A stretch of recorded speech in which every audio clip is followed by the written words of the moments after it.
In this video, we're going to look at different LEGO cars ranging in price from $1 to $1 million.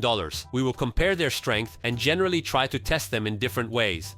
I had a similar video on my channel, but with water transport. If you have not yet watched, the link is in the description. Put a like before watching and go to the first car.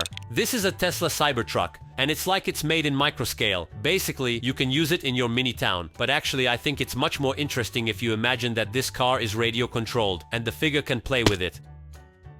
By the way, this is our main character and he will check all today's cars. In microscale, you can make different versions of cars. By the way, this one reminds me of the Kinder cars, maybe someone remembers. And also this cool limousine. Also for today's tests, I built this wall and we will see how the cars will behave after a collision with it. I'm sure the micro cars won't do too badly. As I suspected, they haven't even had a single part fall off. So let's move on to the more expensive cars.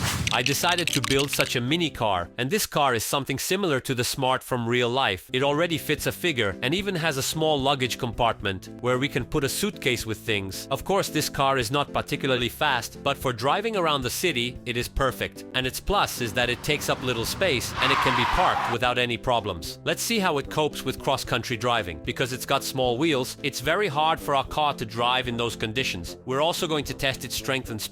For the speed test, I decided to build a dyno. If you don't know, it's a thing where you test the power of real cars. I put a lot of wheels on it, put a motor on it, and that's how it works. We put our car in, and we test the power. And this car is not particularly fast. Now let's take our wall, and let's test its strength. Bruh. And after a few collisions, the car fell apart. Next, I decided to buy a knockoff of the Speed Champions LEGO cars and take a look at them. I received 3 packages like this. They were packed very carefully and with care so that the boxes were not damaged. Let's open one and see what's inside. There is a bag with all the parts and of course a clear instruction. I was very pleased with the quality of the parts. It's really very cool. I quickly assembled all the cars, and probably you will be surprised, but this car is a VAZ 2001-05. I've never seen a Russian car made from a LEGO before. And then there's a Porsche 911, which is my favorite. It's a very cool car, but LEGO still does not have such a Porsche in the series of Speed Champions. And also here is a red Ferrari. All models are made in scale LEGO Cars Speed Champions. You can put the drivers in here. And of course we need to test them for speed. I've taken this Ferrari here and put it on our dyno. Look how powerful it is. It's shaking under the hood. It's a real sports car.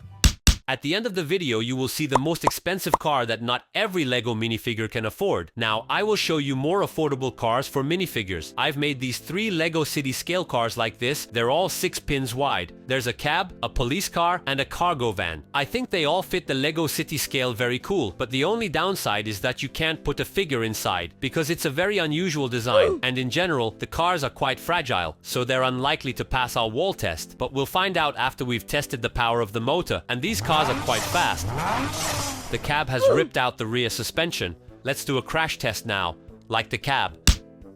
And on the whole, it's quite strong, only just the suspension that suffers.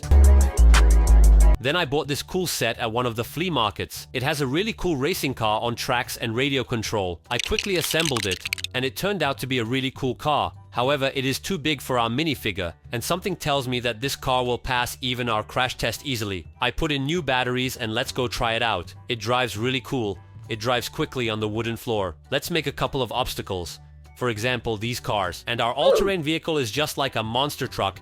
It easily runs over and crushes these cars. Now let's take our wall for crash tests. And our car couldn't handle it, but it also remained intact. And now, let's try to test it outside, on real off-road conditions.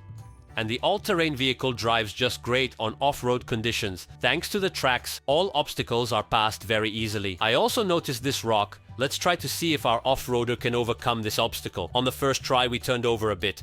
But on the second try, we easily passed this test. And overall, this is a really cool set. Well, then I assembled this truck. This is a real-life Renault Magnum, and I got it in 1:24 scale. And a regular minifig is very small for this truck. I decided to assemble a minifigure also in 1:24 scale, like in Legoland Miniland. And this is the hero I got. As you can see, the truck has a left space here, and you can also see the steering mechanism inside. And here we will add motors so that this truck can be controlled. I took an extra large motor as the power motor, and an M steering motor here. I also added a battery pack and a receiver. Now our truck really drives. but it is difficult to control with such a remote control, and I decided to make a small upgrade. Now we have a full-fledged steering wheel with which you can easily control the truck. Let's test it on our crash test wall. And here the wall has no chance, because the truck is really powerful. But driving it at home is not as interesting as on the street, and on the asphalt it looks almost like a real truck. I wonder how it will behave off-road, and here we immediately started to skid. And in general, it is immediately clear that the truck is not suitable for such a road. Well, here we are, the most expensive car in the world. In real life, I found this golden Lamborghini, which costs almost $8 million, and I decided to repeat it in Lego. For this, I took this white Lamborghini Countach, and of course it is already very cool, but we need to make this car golden. For this, I bought a can of gold paint and carefully disassembled the car in order to paint it. I also had to remove the stickers so that they would not remain under a layer of paint. And slowly, carefully, I painted this car, and then I had to put everything back together, stick on the necessary stickers, and now we have a golden Lamborghini for our minifigure. It looks very cool. Just look at this color. Let's compare it with a regular Lambo. It seems to me that the gold one is much more impressive, and for such a car, in any case, you need to change our hero into an expensive decent suit and also higher security. I bought this set, from which we will use the G-Class as a guard vehicle. There are 4 seats inside, but I think 2 cool trained guards will be enough for us, and we will put weapons in the trunk. And now our hero can safely move in his golden Lambo and not be afraid of anything, and this car will definitely go on the shelf with the golden yacht. This is the end of the video. Which car is your favorite today? Write in the comments, and also write what can be compared in the next videos. Like and subscribe to the channel if you haven't done so yet. Bye everyone.